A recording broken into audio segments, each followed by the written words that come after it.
तो देखो बच्चों, अपना जो यूनिट चल रहा है ना, और ये है basic concept of chemistry, means रसायन विज्ञान के मूलभूत सिद्धांत। आज हम इस यूनिट में अब जो टॉपिक्स डिस्कस करेंगे, इनमें से फर्स्ट है एटॉमिक मास यूनिट। ठीक है, परमाणु द्रव्यमान इकाई, या इसी को बोलते हैं यूनिफाइड यूनिट, या इसी को बोलते हैं डाल्टन यूनिट। परमाणु द्रव्यमान इकाई, एकीकृत इकाई, डाल्टन इकाई। और जो दूसरा टॉपिक है हमारा, वो है परमाणु भार, अणु भार और सूत्र भार। ओके, तो देखो बच्चों, सबसे पहले तो हम इसको डिस्कस करेंगे, परमाणु द्रव्यमान इकाई। तो देखो, परमाणु द्रव्यमान इकाई एक्चुअली जो बहुत ही सूक्ष्म कण है, जैसे electron, proton, neutron, atom, ion, molecule, इनके द्रव्यमान की एक एसआई इकाई है। समझ गए ना, कि अति सूक्ष्म जो कण है, परमाणु या उससे भी छोटे कण हैं, तो उनके एक कण का द्रव्यमान अगर हमें व्यक्त करना है, तो इसके लिए एसआई तंत्र ने इस इकाई को प्रतिपादित किया है, और इसी को बोला गया है यूनिफाइड यूनिट, डाल्टन यूनिट या एटॉमिक मास यूनिट, परमाणु द्रव्यमान इकाई। तो देखो, एक्चुअली परमाणु द्रव्यमान इकाई एक द्रव्यमान की इकाई है। समझ गए ना। अब आता है कि कितने द्रव्यमान को एक एएमयू या एक डाल्टन यूनिट माना जाए। तो एसआई सिस्टम ने कार्बन 12 समस्थानिक को एक स्टैंडर्ड के रूप में सिलेक्ट किया है।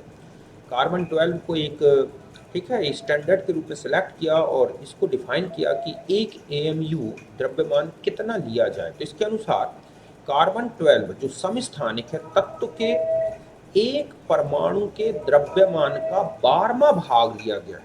समझ गए ना। हम ये कह रहे हैं कि जो कार्बन 12 समस्थानिक, ठीक है, कार्बन 12 समस्थानिक के एक परमाणु के द्रव्यमान का 12वां भाग जितना आएगा, उसे एक एएमयू द्रव्यमान माना जाएगा। तो अब हम आते हैं कि कार्बन 12 के एक परमाणु के द्रव्यमान का 12वां भाग होता कितना है। तो C12 के एक परमाणु का द्रव्यमान लिया जाए और उसे 12 से डिवाइड कर दें, तो कार्बन के एक परमाणु का जो एक्चुअल मास होता है ग्राम में, वो है 1.9924 इंटू 10 की पावर -23 ग्राम। और जब हम इसे 12 से डिवाइड करते हैं, तो ये वैल्यू आती है 1.66 इंटू 10 का पावर -24 ग्राम, या हम ऐसा भी लिख सकते हैं 1.66 into 10 to the power -27 kilogram. इतने छोटे से मास को एक एएमयू मास लिया गया है। ऐसा इसलिए लिया गया है क्योंकि जो electron, proton, neutron, atom, ions हैं, इनके एटम्स इतने छोटे हैं कि अगर इनका वजन ग्राम या किलोग्राम में लें, तो आप देख रहे हैं कि 10 का पावर -24 या 27, 28, 31 इस तरह तक पहुंचता है। और इतने छोटे से मान को इस तरह से इंडिकेट करना आसान नहीं था, तो एक बहुत ही सूक्ष्म मान, एक माइक्रो जो मास है, इसको एक एएमयू मान लिया गया।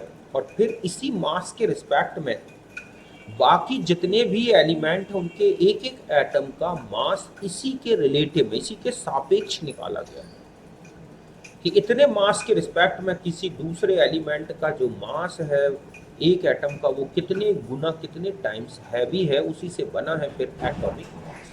तो यहाँ तक बात समझ गए कि ये है परमाणु द्रव्यमान इकाई। कार्बन 12 के एक परमाणु के द्रव्यमान का 12वां भाग दिया गया है। तो ये वैल्यू अच्छे से याद रखना है। ये वैल्यू आवोग्राम भी होती है, मतलब 1 आवोग्राम एक होता है, आवोग्राम, ठीक है, जो कि 1/Na होता है। और ये न्यूमेरिकल वैल्यू अगर आप 1/Na करोगे, तो ये 1 आवोग्राम के इक्वल भी होगा द्रव्यमान। समझ गए ना। तो ये आवोग्राम आगे भी मैंने एक्सप्लेन किया। फिर हम आ जाते हैं, अगला होता है एटॉमिक मास या रिलेटिव एटॉमिक मास। तो क्या किया गया बच्चों कि हर एक तत्व के एक परमाणु का जो वजन है, वो एएमयू के रिस्पेक्ट में लिया गया है। मतलब है कि हम इसको ये कह सकते हैं कि किसी तत्व के एक परमाणु जो होता है, एक परमाणु का द्रव्यमान, ठीक है, एक AMU से जितना गुना होता है वही क्या है बच्चों, परमाणु भार। समझ गए ना?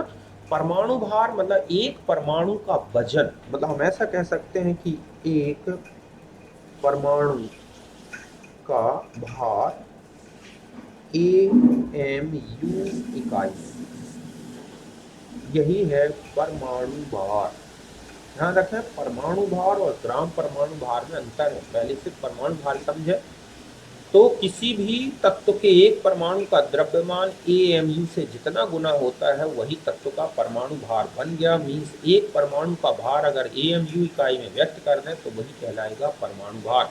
निकाला कैसे गया है, तत्व के एक परमाणु का भार लिया गया, ठीक है, और C12 के एक परमाणु का भार लिया गया और इनके रेशियो को 12 से मल्टीप्लाई कर दिया गया। या फिर हम ये कह सकते हैं कि तत्व के एक परमाणु का भार लेके और एक AMU से डिवाइड कर दिया, ठीक है।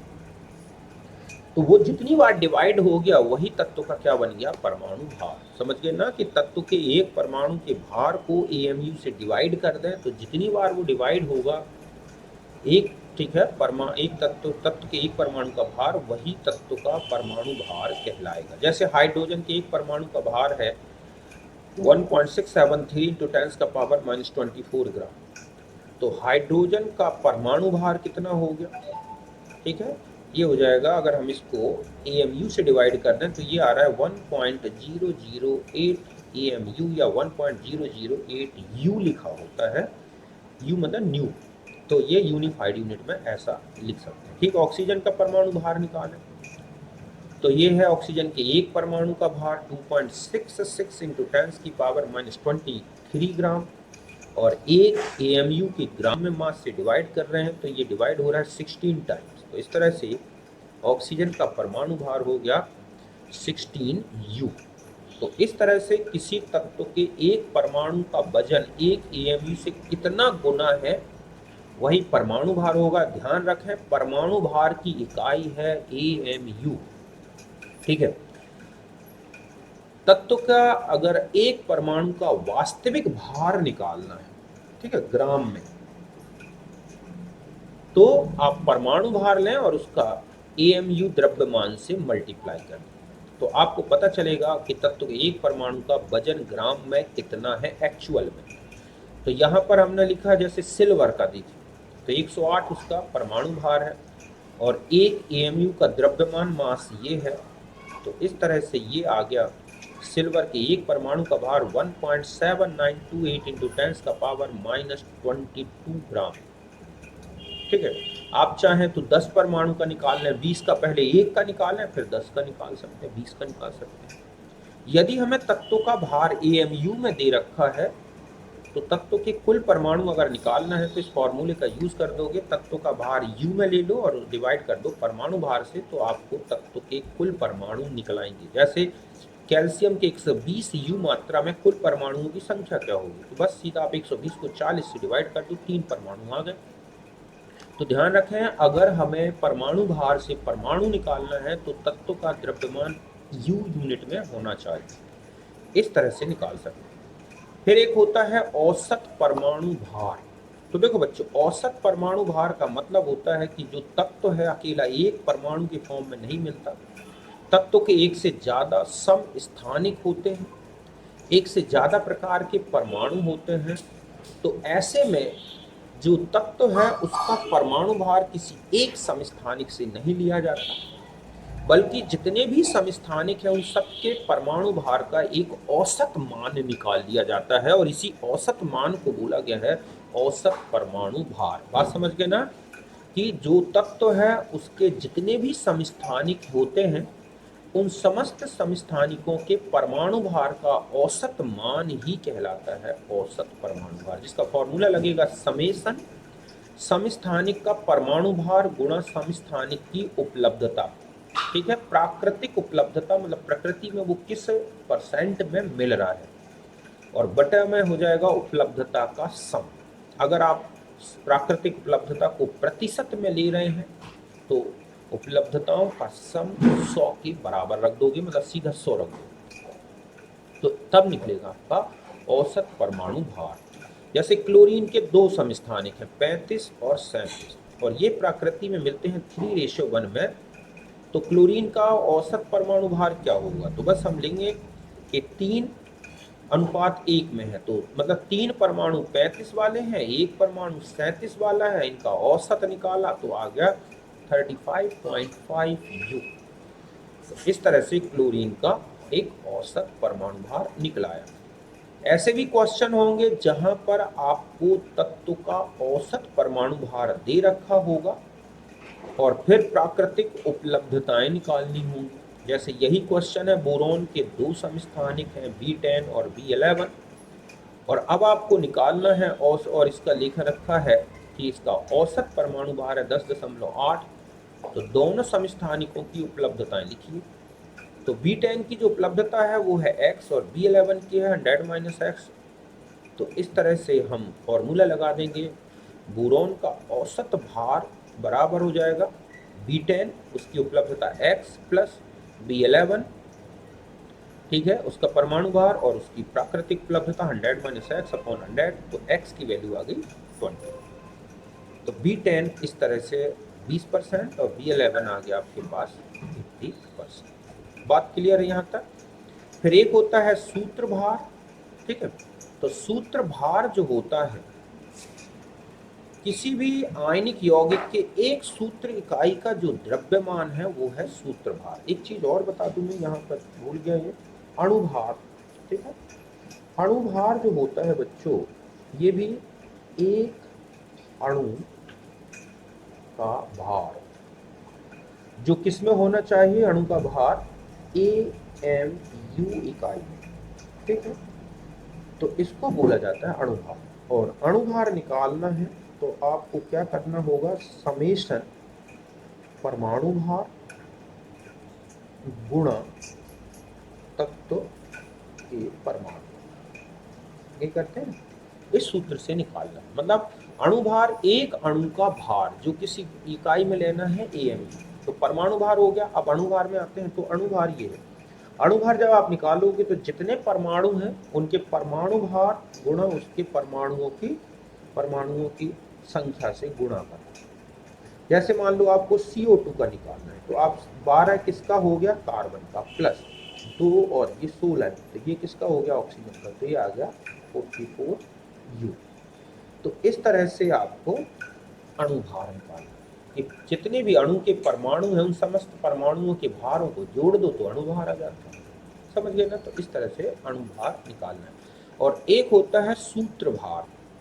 तो देखो आयनिक यौगिक के एक सूत्र इकाई का द्रव्यमान सूत्र भार कहलाता है। एक्चुअली क्या होता है, जो आयनिक यौगिक होते हैं ना उनमें अणु नहीं होते, मतलब है जो आयनिक यौगिक है वो अणु के फॉर्म में एग्जिस्ट नहीं करता, इसलिए हम इसके एक इकाई का जो बार बार, मतलब एक क्रिस्टल में जो इकाई बार बार रिपीट हो रही है तो उसको एक सूत्र इकाई मान लिया जाता है। जैसे NaCl क्रिस्टल में NaCl NaCl NaCl बार बार रिपीट होगा, तो NaCl को एक सूत्र इकाई माना जाएगा NaCl क्रिस्टल।